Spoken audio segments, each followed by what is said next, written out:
हमने शहर को दी एक नई पहचान, हम हैं सिंघानिया बिल्डकॉन।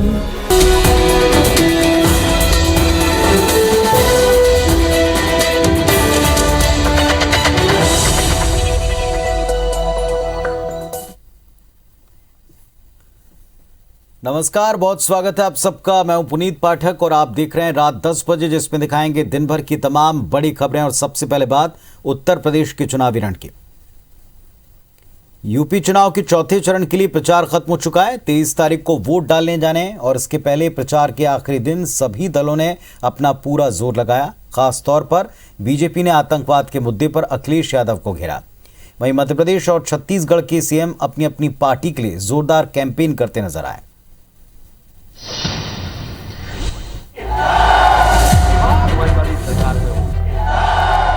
एक जने जाति के नाम पर मांग रहे थे, धर्म के नाम से। छत्तीसगढ़ के सीएम भूपेश बघेल प्रयागराज में तो मध्य प्रदेश के सीएम शिवराज सिंह चौहान देवरिया और अंबेडकर नगर में। दोनों ही मुख्यमंत्री अपनी अपनी पार्टी के स्टार प्रचारक हैं।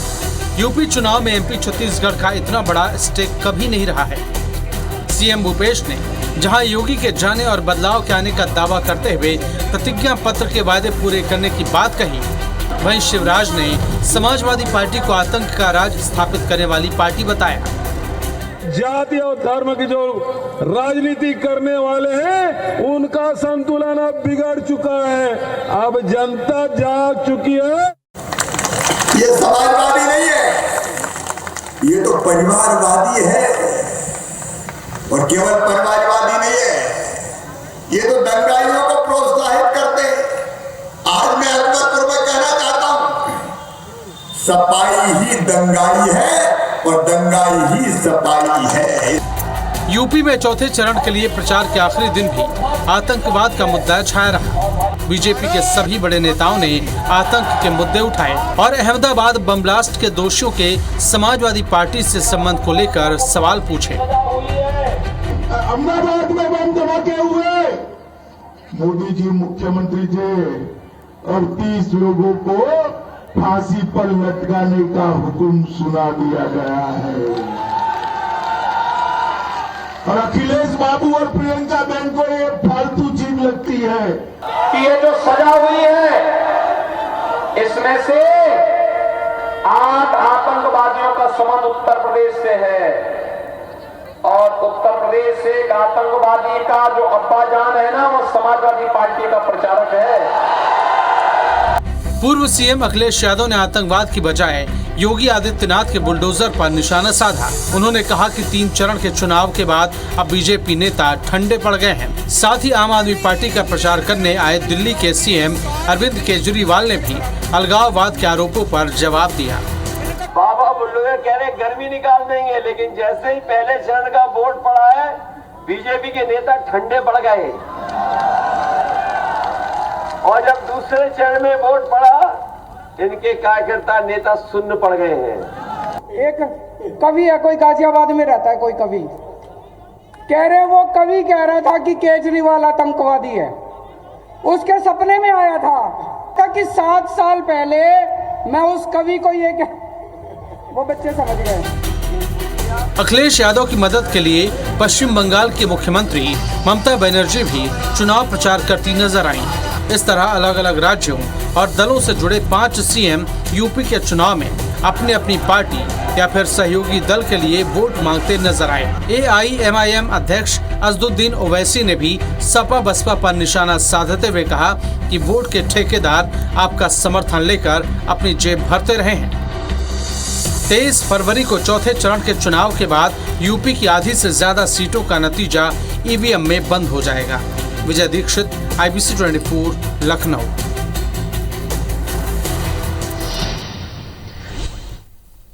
छत्तीसगढ़ में इंदिरा गांधी कृषि विश्वविद्यालय कुलपति की नियुक्ति का विवाद लगातार गहरा रहा। राज्यपाल और सरकार के बीच इस मुद्दे पर तकरार की स्थिति दिख रही। सरकार ने किसी बाहरी व्यक्ति को कुलपति बनाने का विरोध किया। मुख्यमंत्री भूपेश बघेल समेत कृषि मंत्री रविंद्र चौबे, गृह मंत्री ताम्रध्वज साहू और कांग्रेस के कई वरिष्ठ नेता ये कह चुके हैं कि छत्तीसगढ़ में प्रतिभाओं की कमी नहीं तो फिर बाहरी नियुक्ति क्यों बनाए हुए हैं। इसके पहले जीरम कांड की न्यायिक जांच रिपोर्ट सौंपने, विश्वविद्यालय संशोधन विधेयक, मंडी संशोधन विधेयक, ग्राम पंचायत को नगर पंचायत का दर्जा देने के मामले में टकराव की स्थिति बनी थी। कांग्रेस का कहना है कि राजभवन से राजनीति हो रही। पूर्व सीएम रमन सिंह ने इस पर कहा कि राज्यपाल के लिए जिन शब्दों का इस्तेमाल किया जा रहा है वो गरिमा के खिलाफ है। नेता प्रतिपक्ष का कहना है कि कांग्रेस सरकार लगातार संवैधानिक संस्थाओं को अपमानित कर रही। उधर कुलपति नियुक्ति को लेकर गठित कमेटी ने नामों की अनुशंसा कर लिस्ट राज्यपाल को थमा दी है। अब राज्यपाल पर निर्भर करेगा कि वो किस एक नाम पर मोहर लगाएंगे। मैं समझता हूँ कोई बहुत ऐसा तकरार की बात नहीं है। माननीय मुख्यमंत्री जी का स्पष्ट सोच है जिसको छत्तीसगढ़ की जनता 3 साल से देख रही है। तो मैं समझता हूँ इसमें इसको ज्यादा माननीय मुख्यमंत्री जी सरकार चला रहे हैं तो उनके हिसाब से सब चीज को और प्रदेश के हिसाब से बाकी सबको सहयोग करना चाहिए। कांग्रेस और छत्तीसगढ़ की सरकार लगातार संवैधानिक संस्थाओं को अपमानित करने का काम कर रही है और आरोप लगाना उनकी नियति बन गई है। राजनीति से प्रेरित कि अपने चहेते लोगों को कैसे प्राथमिकता दी जाए, यही उनकी प्राथमिकता है। छत्तीसगढ़ का बजट 11 मार्च को पेश होगा और इस बार का बजट 1 लाख करोड़ के आसपास रह सकता है। छत्तीसगढ़ विधानसभा का बजट सत्र 7 मार्च से 25 मार्च तक चलेगा। सत्र के दौरान कोरोना गाइडलाइन का पालन किया जाएगा। दर्शकों का प्रवेश इस बार भी वर्जित होगा। बजट सत्र के लिए 1200 से अधिक सवाल लग चुके हैं। सत्र के दौरान मदनवाड़ा और तालमेटला नक्सल हमले की न्यायिक जांच रिपोर्ट पेश की जाएगी। कोरोना को देखते हुए इस बार विधानसभा में ऑनलाइन सवाल मांगे गए। बीजेपी नेताओं का कहना है कि सरकार चर्चा से बचना चाहती है, इसलिए 13 बैठकों वाला सत्र रखा। इधर कांग्रेस कहती है कि बीजेपी में जबरदस्त गुटबाजी है जो सत्र के दौरान भी दिखती। कैबिनेट मंत्री रविंद्र चौबे का कहना है कि भाजपा के नेता और विधायक एक तरफ सत्र छोटा होने की बात कहते हैं तो दूसरी ओर चर्चा से भागते हैं। बीजेपी ने कानून व्यवस्था की स्थिति, धान खरीदी, बीजेपी नेताओं पर पुलिस कार्रवाई जैसे मुद्दे उठाए। छत्तीसगढ़ में वित्तीय अनुशासन में कहीं न कहीं तकलीफें होती हैं। उसके बावजूद भी छत्तीसगढ़ में जो हमारी नीतियां हैं उसके कारण पिछले बजट से इस बार का बजट का जो प्लान साइज है वो बड़ा होना चाहिए, ऐसा हम लोग उम्मीद करते हैं। 13 दिन के बजट में बजट भी पास करना है, डिमांड पे चर्चा भी करना है, छत्तीसगढ़ के अन्य समस्याओं को लेकर मुद्दे को भी रखना है। तो मुझे लगता है जानबूझकर इसकी संख्या कम की जा रही है ताकि कम से कम चर्चा हो। और चर्चा से इसलिए भागना चाहते हैं कि चर्चा के लिए इनके पास विभाग में कुछ काम ही नहीं है। गृह मंत्री ताम्रध्वज साहू की अध्यक्षता में उनके निवास दफ्तर पर राजनीतिक प्रकरणों की वापसी के बारे में एक समीक्षा की गई। इस बैठक में नगरीय प्रशासन मंत्री शिव कुमार डहरिया, महिला एवं बाल विकास मंत्री अनिला भेड़िया, उच्च शिक्षा मंत्री उमेश पटेल शामिल हुए। कलेक्टर, पुलिस अधीक्षक और विधि विभाग से मिले अनुशंसा पर राजनीतिक प्रकरणों की वापसी को लेकर इस बैठक में 46 प्रकरण पेश किए गए। इनमें से 32 प्रकरणों को राजनीतिक मानते हुए इन्हें वापस लेने की अनुशंसा की गई, जबकि 13 प्रकरणों को अमान्य कर दिया। साथ ही एक प्रकरण को फिर से विवेचना के लिए वापस भेजने का निर्णय लिया गया। बैठक के बाद गृह मंत्री ताम्रध्वज साहू ने कहा कि जिन 32 प्रकरणों पर खात्मे के लिए सहमति बनी अब उनको कैबिनेट में रखेंगे। इस बैठक में अपर मुख्य सचिव सुब्रत साहू, पुलिस महानिदेशक अशोक जुनेजा समेत पुलिस और विधि विभाग के अधिकारी मौजूद थे। कि राजनीतिक प्रकरण जो रहते हैं लंबे समय से चलते रहते हैं या कोई भी, तो उसको गुण दोष के आधार पर वापसी किया जाए। इसकी पहले भी बैठकें हुई हैं। आज की बैठक में कुल 46 प्रकरण प्रस्तुत हुए और उसमें से 32 प्रकरणों को माना गया वापसी योग्य और 13 प्रकरण को अमान्य किया गया है। एक प्रकरण को पुनः विवेचना के लिए भेजा गया है। कांकेर में प्रेस कॉन्फ्रेंस करते हुए भारतीय जनता पार्टी की छत्तीसगढ़ प्रभारी डी पुरंदेश्वरी ने जगदलपुर में पीएम आवास योजना का फायदा देने के लिए गरीबों से अवैध वसूली के मुद्दे पर सवाल उठाए। आज डी पुरंदेश्वरी भारतीय जनता पार्टी के दफ्तर में संगठन के पदाधिकारियों और कार्यकर्ताओं से मिली। आगामी विधानसभा चुनाव को लेकर इनका 3 दिवसीय दौरा काफी अहम माना जा रहा है। इस दौरान संगठन और बूथ की स्थिति, बूथ समिति का निर्माण और संगठन को मजबूत बनाने को लेकर चर्चा की जा रही। कार्यक्रम में बड़ी संख्या में पार्टी पदाधिकारी मौजूद रहे।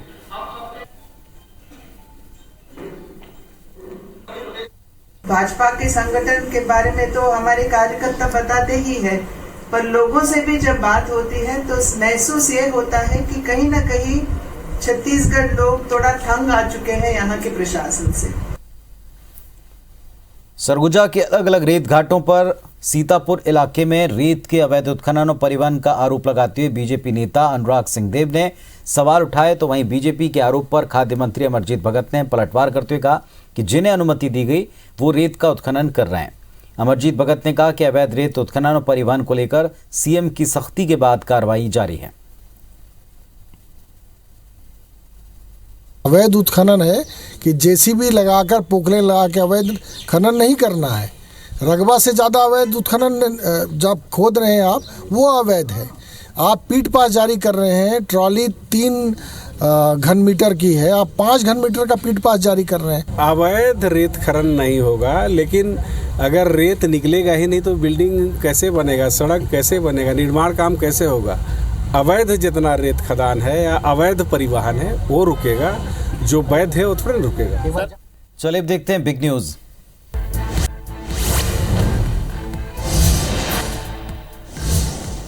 बजरंग दल के 23 साल के कार्यकर्ता की शिवमोगा में हत्या के बाद बवाल मच गया।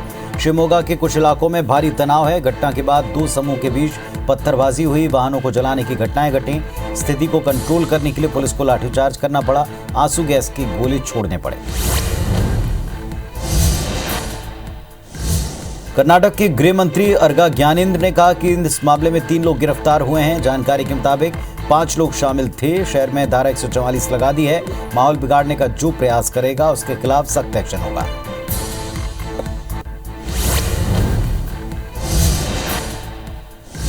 चारा घोटाले में एक और केस में सजा के ऐलान के बाद लालू यादव की पहली प्रतिक्रिया सामने आई। आधिकारिक ट्विटर हैंडल पर कुछ पंक्तियां ट्वीट की, जिसमें कहा कि अन्याय, तानाशाही, जुल्मी सत्ता के खिलाफ लड़ा हूं, लड़ता रहूंगा। सच जिसके साथ है, जनता जिनके साथ है, उसके हौसले कभी कम नहीं होंगे।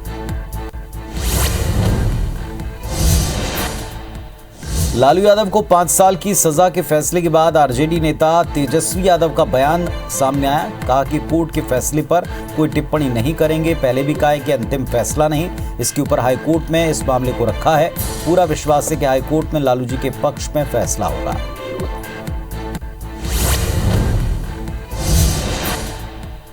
उत्तर प्रदेश के सीतापुर में केंद्रीय गृह मंत्री अमित शाह विरोधियों पर हमला बोले।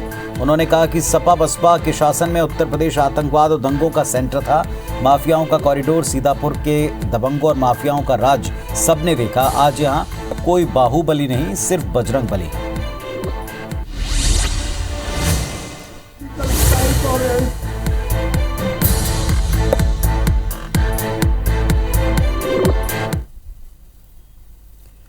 रायपुर जिला प्रशासन ने नवा रायपुर से लगे गांव में अवैध प्लॉटिंग, अवैध निर्माण और अतिक्रमण करने वालों के खिलाफ कार्रवाई की। जिला प्रशासन और नवा रायपुर विकास प्राधिकरण के संयुक्त दस्ते ने नवा रायपुर सरहद पर वीआईपी रोड से लगे टेमरी और बनरसी में अवैध रूप से बनाए गए कैफे को जमींदोज कर दिया।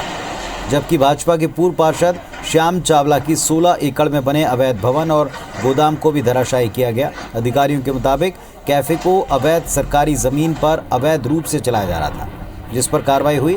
रविवार को भी एनआरडीए और राजस्व विभाग के अधिकारियों कर्मचारियों की टीम ने वीआईपी रोड से लगे गांव में नकटी, बनरसी और टेमरी में 9 अवैध निर्माणों को तोड़ा था।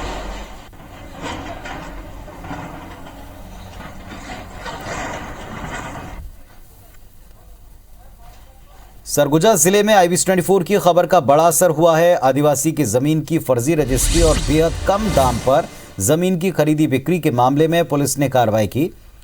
डिगमा गांव के उपसरपंच सुभाजीत मंडल, इस खेल के मास्टरमाइंड प्रकाश साहू समेत 9 लोगों के खिलाफ धोखाधड़ी का अपराध दर्ज कर उन्हें गिरफ्तार किया। इसके साथ ही आदिवासी ग्रामीण की संदिग्ध परिस्थितियों में मौत के मामले की जांच जारी है। इसके बाद धाराएं और जोड़ी जा सकती हैं। IBC24 ने खुलासा किया था कि डिगमा गांव के आदिवासी माखन की 35 डिसिमिल जमीन को दलालों ने औने पौने दाम पर खरीदा और इसके लिए न सिर्फ फर्जी दस्तावेज बनाए बल्कि ग्रामीण को उसके पैसे भी नहीं दिए। जमीन रजिस्ट्री के ठीक 1 दिन बाद उसकी संदिग्ध परिस्थितियों में मौत हो गई।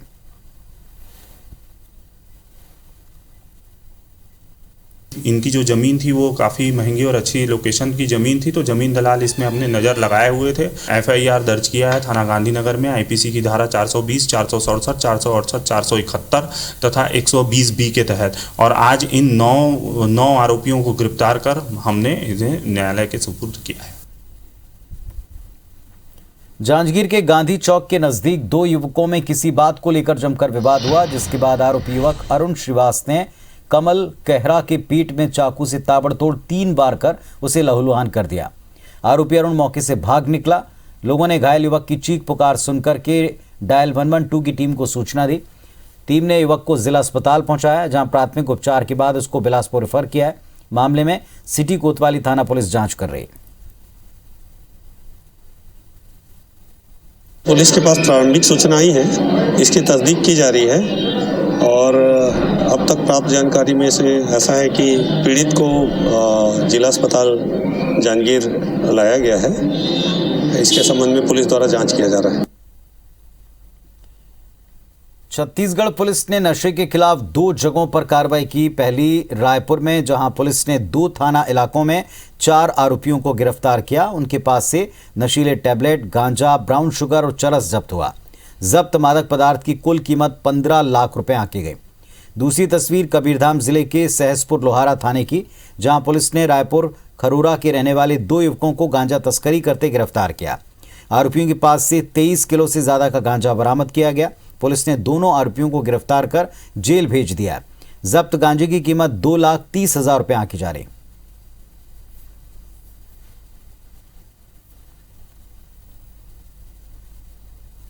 फर्जीवाड़ा कर आदिवासियों की जमीन हड़पने के मामले में जबलपुर जिला प्रशासन ने बड़ी कार्रवाई की। जिला प्रशासन ने जबलपुर की बरगी तहसील में 17 आदिवासियों को उनकी 36 एकड़ जमीन की रजिस्ट्री शून्य करते हुए वापस दिलवाई।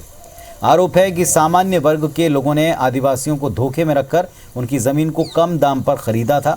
इसकी कार्रवाई के बाद जिले के तमाम आदिवासियों की जमीन, इसकी खरीदी बिक्री की जांच इसकी मांग की जा रही है। बरगी विधायक संजय यादव ने आदिवासियों की जमीन की खरीदी फरोख्त के प्रदेश व्यापी जांच की मांग उठाई है। विधायक ने प्रदेश में एक आयोग का गठन कर आदिवासियों की जमीन के सामान्य वर्ग के लिए नामांतरण की जांच कराने को मांग की। डेफिनेटली हम लोग ऐसे जितने भी केसेस हमारे नॉलेज में आए उनके खिलाफ है ना, हम लोग है ना जांच करके कार्रवाई करेंगे। तो इसको हम लोग है ना कानूनी है ना ओपिनियन ले लेंगे, लीगल ओपिनियन ले करके, और किन धाराओं में है ना ऐसे लोग हैं, मतलब है ना एक ऑर्गेनाइज वे में कोई है ना इस काम में ना लगे हुए, तो डेफिनेटली उनके खिलाफ है ना FIR दर्ज करेंगे। ग्वालियर में जनमित्र केंद्रों में अनियमितताओं की शिकायत के बाद जनमित्र केंद्र क्रमांक 12 में छापेमार कार्रवाई कर दस्तावेज बरामद किए गए। छापेमारी के दौरान ये खुलासा हुआ है कि नगर निगम के दस्तावेजों को कर्मचारी अपने घर ले जाते हैं, जबकि ये दस्तावेज समय सीमा में तैयार कर संबंधित व्यक्ति को देना चाहिए। आशंका है कि अपने घरों पर इन दस्तावेजों को ले जाकर निगम के कर्मचारी लेन देन कर रहे हैं। नगर निगम की उपायुक्त मामले में रिपोर्ट तैयार कर आयुक्त को सौंपेंगे। शुरुआती जांच में 3 कर्मचारियों के खिलाफ कार्रवाई हो सकती है। शिकायत के बाद निगम आयुक्त के निर्देश पर इसकी जांच के लिए 4 टीम बनाई गई। हमें शिकायत मिली थी कि कर्मचारी जो है घर घर जाके जो है लोगों से वसूली करते हैं। उसके आधार पर आज जो है यहाँ पर छापामार कार्रवाई की गई है और इसमें तमाम दस्तावेज बरामद किए हैं। उनकी सूची मैडम भोपाल में पिछले 3 सालों से पेड़ों को बचाने का काम किया जा रहा है और इस मुहिम में करोड़ों पेड़ों का अभयदान दिया है। होलिका दहन की बात करें या हिंदू रीति रिवाज में होने वाले अंतिम संस्कार की, इसके लिए हर साल लाखों पेड़ काट दिए जाते हैं, लेकिन गौ काष्ठ से पर्यावरण संरक्षण की पहल हो रही। राजधानी के केरवा क्षेत्र में हजारों गौ काष्ठ बनाए जा रहे हैं, जो इस साल होलिका दहन में पर्यावरण संरक्षण के लिए काफी अहम भूमिका निभाएंगे। वैसे तो गोबर की खरीदी बिक्री का व्यापार बड़े पैमाने पर होता ही है, लेकिन पर्यावरण संरक्षण के लिए गौशालाएं गौकाष्ठ संवर्धन समिति को गोबर मुफ्त उपलब्ध कराती हैं, ताकि लोगों को रोजगार भी मिल रहा है। पिछले कुछ सालों से भोपाल में 99% होलिका दहन इसी गौकाष्ठ के जरिए हो रहा है। इस बार हमारा लक्ष्य जो है 90 से 95% का है कि पूरी लकड़ी कहीं पे भी ना जले और गोकाष्ठ से ही होलिका दहन हो। उसके लिए हम लोग पूरे शहर में करीब करीब 27-28 काउंटर बनाते हैं आउटलेट। इसके अंदर मॉइस्चर कंटेंट कम है। जहाँ पे मॉइस्चर कंटेंट ज़्यादा होते हैं वहाँ पे इनकम्प्लीट कंबशन ऑफ फ्यूल होता है, तो वहाँ पे एयर पोल्यूशन ज़्यादा होता है। तो पहली बात तो ये कि इससे ना आपको एयर पोल्यूशन कम हो रहा है। हमारी जो टीम है वो विभिन्न गौशालाओं से ये गाय के गोबर की लकड़ी को 7 रुपये किलो के रेट पे लेती है और शहर की पब्लिक को ये हम 10 रुपये किलो के रेट में 25 और 35 किलो की पैकिंग में उपलब्ध कराते। तो इस बुलेटिन में फिलहाल इतना ही। खबरों और अपडेट्स के लिए आप देखते रहें IBC 24। नमस्कार।